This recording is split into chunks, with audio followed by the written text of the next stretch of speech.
La baie de Manille, Philippines. Manille, la capitale des Philippines, est une destination touristique très prisée, avec de nombreux musées à visiter, des plats nationaux à goûter et une culture à découvrir. C'est aussi là que se trouve la baie de Manille, un port naturel presque entièrement enclavé, considéré comme l'un des plus grands de son genre au monde. Les touristes passent leur soirée à se promener le long de la baie et à boire et manger dans les restaurants voisins. Mais ils ne réalisent peut-être pas qu'ils se trouvent au cœur de l'une des batailles navales les plus importantes de l'histoire, et la première véritable bataille de la guerre hispano-américaine de 1898, qui a ensuite contribué à mettre fin à l'occupation espagnole des Philippines pour la première fois depuis 1521.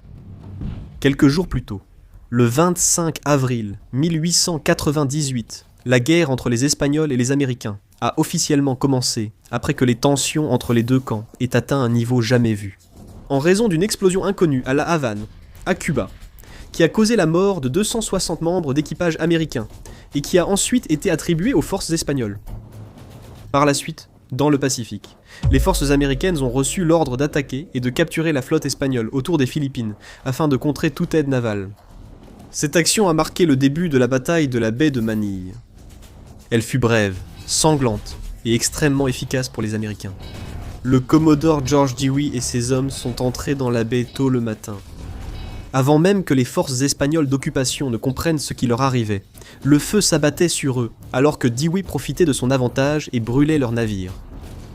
Après que toute la flotte ait été détruite quelques heures plus tard, Dewey envoya une lettre au gouverneur espagnol de Manille, promettant de ne pas infliger le même sort à la ville elle-même, en échange d'un cessez-le-feu du côté espagnol et de l'utilisation du télégraphe.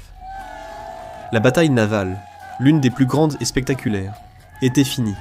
Les États-Unis l'emportèrent, avec moins de 10 pertes, tandis que des centaines d'Espagnols furent tués. Lors de votre prochaine visite à la baie de Manille, en tendant l'oreille, vous entendrez presque les navires en feu sombrer sous les vagues.